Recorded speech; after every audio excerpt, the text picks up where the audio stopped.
మీకు అందరికీ తెలుసు. ఈ మీటింగ్కు అమెరికా నుంచి 23 మంది వచ్చారు.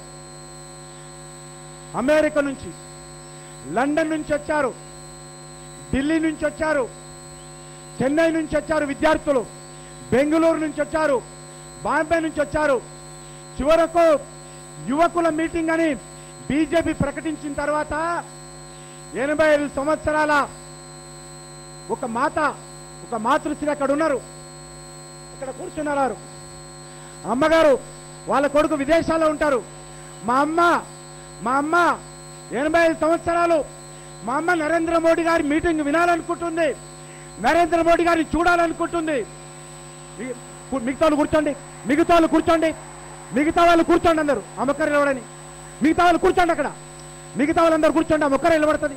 విజయలక్ష్మి గారు కూర్చోండి, మీరు కూర్చోండి అందరూ. ఆ అమ్మ విదేశాల్లో ఉన్నాడు కొడుకు, నరేంద్ర మోడీ గారికి ఈమెయిల్ పంపించాడు ట్విట్టర్లో. మా అమ్మ విజయలక్ష్మి గారు కూర్చోండి, మీరు కూర్చోండి. మా అమ్మ నరేంద్ర మోడీ గారికి ఆశీస్సులు అందజేయాలని ఆమె అనుకుంటుందంటే, నరేంద్ర మోడీ గారు నాకు చెప్పారు, ఆ అమ్మను పిలవాలి, ఎంతమంది ఉన్నా ఆ తల్లి గారిని పిలిచి నాకు ఆమె ఆశీస్సులు కావాలని నరేంద్ర మోడీ గారు చెబితే ఆ తల్లిని మా పార్టీ కార్యకర్తలు వెళ్ళి తీసుకొచ్చారు. ఇంకొక స్వతంత్ర సమరయోధుడు ఇంద్రసేనారెడ్డి గారు, ఆయనకు గుండె జబ్బు, ఆయనకు ఆరోగ్యం బాగలేదు. వాళ్ళ ఇంట్లో నేను మీటింగ్ వెళ్తానంటే ఆ కుటుంబ సభ్యులు, నువ్వు వెళ్ళొద్దు నాన్న, అది యువకుల మీటింగు, నీకే 86 సంవత్సరాలు, నువ్వు వెళ్ళొద్దంటే వాళ్ళ మన్మరాలు నా దగ్గర తీసుకొచ్చింది.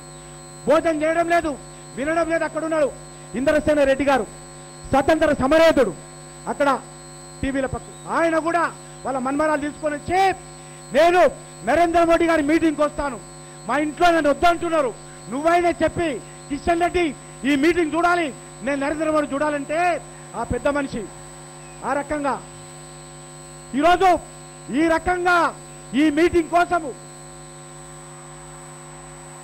అనేక మంది వచ్చారు. ఇది దేశంలో ఒక యూత్ కు ఐకాన్ గా నరేంద్ర మోడీ అనుకున్నాము. యూత్ కు కాదు, ఈరోజు సర్వ ప్రజలకు, మొత్తం భారతీయులకు, రాజకీయాలకు అతీతంగా, కులాలకు అతీతంగా, ప్రాంతాలకు అతీతంగా, వయస్సు నిమిత్తం లేకుండా అన్ని వర్గాలకు ఈరోజు నరేంద్ర మోడీ గారు ఐకాన్ గా మారారు అని చెప్పి సెలవు తీసుకుంటున్నాను. జై హింద్.